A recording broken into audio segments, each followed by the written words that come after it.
सबसे पहले हम समझना चाहेंगे सेकंड सेशन में थोड़ा सा हम जानते हैं उनकी बायोग्राफी के बारे में। पीटर लिंच साहब की बायोग्राफी के बारे में हम जानना चाहेंगे क्योंकि वो एक मोस्ट सेलिब्रेटेड फंड मैनेजर है फिडेलिटी के, who made a 20 million portfolio to $9 billion portfolio. You see, KD का रोल होता है एक जो गोल्फ खेलने आता है उनके पास में एक, आपने अक्सर देखा होगा कि मूवीज में भी एक बंदा होता है who assist them on the turf, who assist them on the turf। तो ये इन्होंने सबसे पहले एक जॉब ली 11 साल की उम्र में अपनी सिंगल मदर को हेल्प करने के लिए। तो इससे इन्होंने क्या क्या चीज़ सीखा देखो उसके बायोग्राफ। उन्होंने बताया है कि उन्होंने क्या क्या चीज़ सीखी है, जैसे गोल्फ कोर्स में अब देख हम बताया कि केडी क्या करता है, केडी कौन होता है, ये अपन बता चुके हैं। इससे उन्हें सबसे पहला बेनिफिट जो मिला वो है access to the expensive country club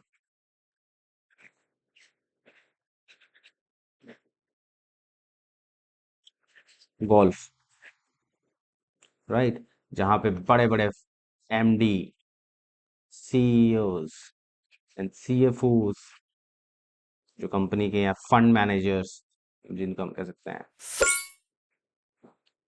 use to come, और यहीं से उनका जो पेशन है वो सबसे पहले स्टार्ट हुआ। जैसे सीईओ सीएफओ जिलेट, तो यहीं से उनका जो सबसे पहला जो है पैशन डेवलप हुआ। ठीक है, उसके बाद में इन्होंने उनको एक और जो चीज़ का फायदा मिला वर्किंग कैडी की तरह काम करने का, और हम इतना जान सकते हैं इससे he had bad days, bad days in his life and good days too।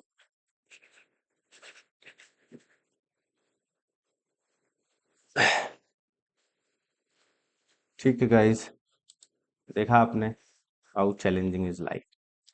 तो जैसा कि हमने एक्सप्लेन किया कि सब 11 साल की उम्र में इन्होंने एज ए केडी का गोल्फ कोर्स के अंदर जो फील्ड इन्वेस्टमेंट के लिए सबसे इम्पोर्टेंट चीज मैं कहूँ आपको क्या है, एक और चीज जो मैं आपको कहूँ तो वो है डिसिप्लिन।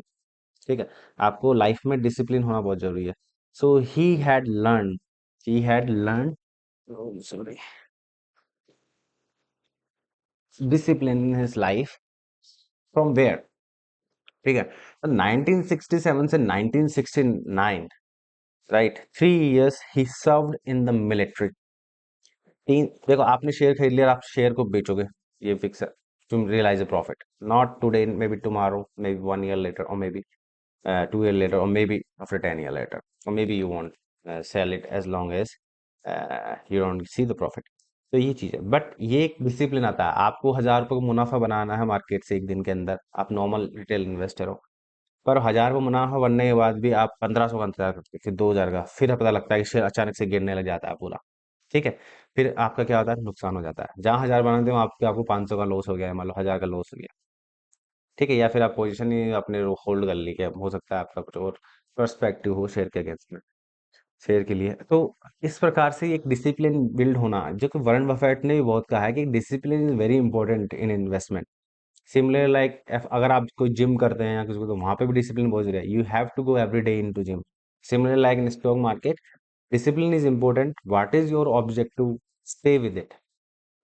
ठीक है, ऐसा नहीं है भाई 1,000 मिल रहा है तो आपने 1,000 का टारगेट रखा है कि 1,000 का मुनाफा बनता है, तो you have to sell your stock and exit the market on that day.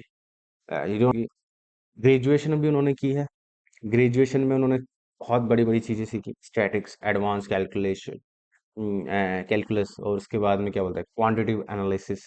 ठीक है, बट उनका ये कहना है कि nothing these things would really help you to market make a market investment. ठीक है, द थिंग इज व्हाट, कि आपको सिर्फ चौथी पांचवी क्लास तक गणित आती है, प्लस माइनस करना और गुणा करना, ये तीन चार चीजें अगर if you know that, this is well and good.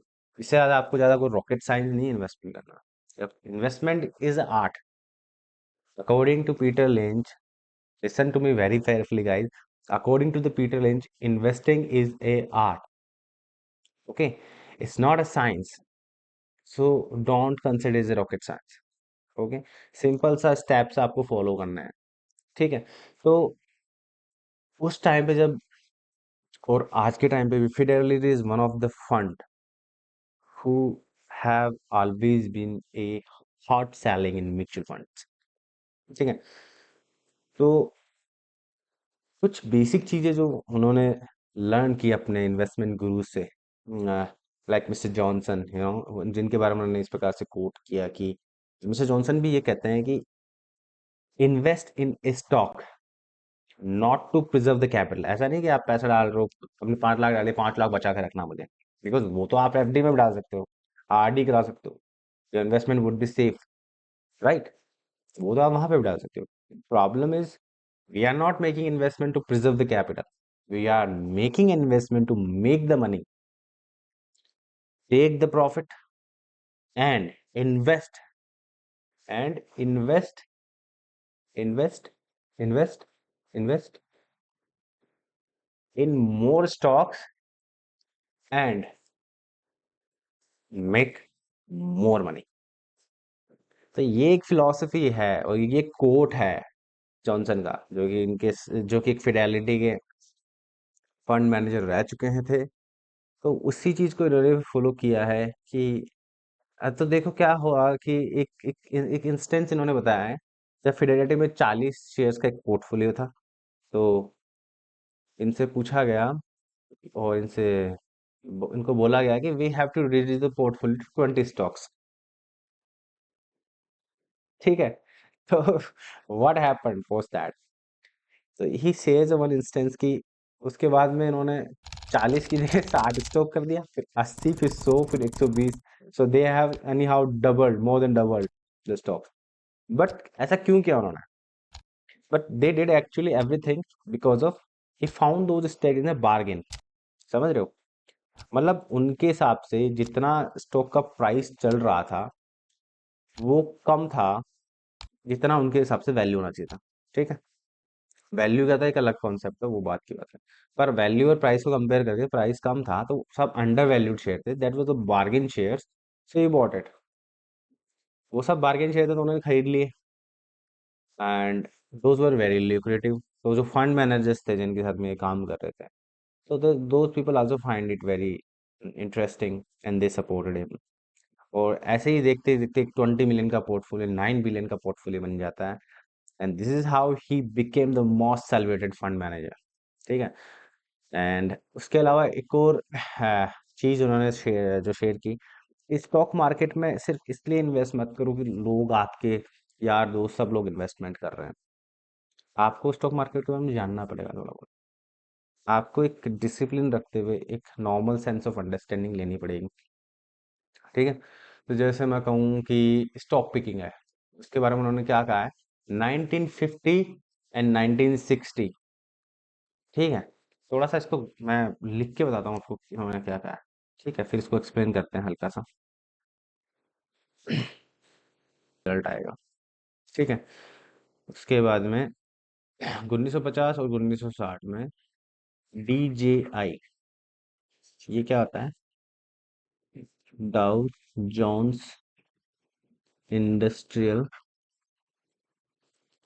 Average, ये एक इंडेक्स होता है। ठीक है, लाइक निफ्टी एंड सेंसेक्स। इसमें इंडस्ट्रियल जो कंपनी होती है सारी, इंडस्ट्रियल ऑर्गेनाइजेशन, उनको लिस्ट किया जाता है।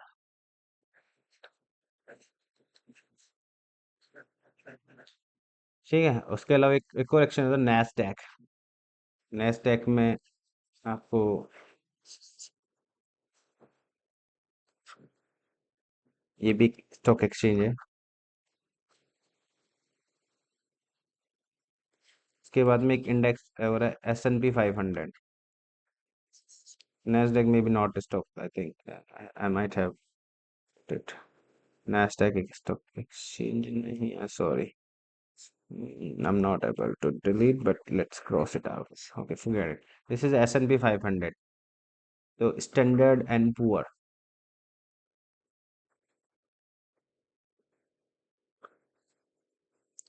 स्टैंडर्ड एंड पुअर में 500 स्टॉक्स है, 500 कंपनीज के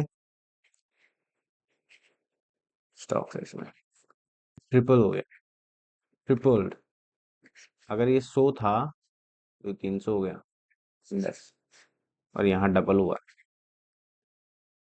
जैसे मान लो यहाँ पे 50 का, ये मान लो 300 था, तो डबल दो कर दो इसको आप, 600 कर लो, ये हो गया। तो देखो आप इतना बड़ा जंप, ट्रिपल एंड डबल, ठीक है। उसके बावजूद, उसके बावजूद interesting fact is his uncle said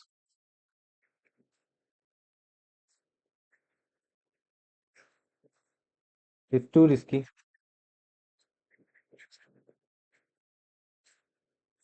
to invest and you will lose your whole money.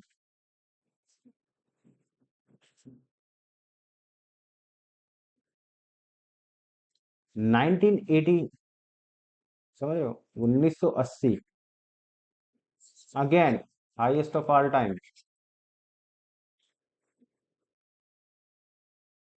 Highest of all time, ठीक है। तो this taught him a lesson,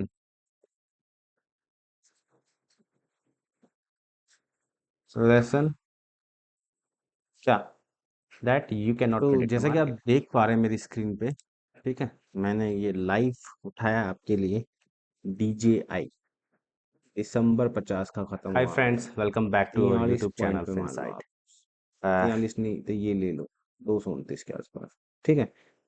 ये 229, 1950 में। और इससे पहले देखो आप, 1934, कितना, 43, 229, ट्रिपल से भी ज्यादा हुआ है ये, ट्रिपल से भी ज्यादा है, ठीक है। उन्होंने जैसा लिखा अपनी बुक में। उसके बाद में देखो 229 पे, आप 50 से लेके 60 के बीच में, 60 देखो, 728, मोर देन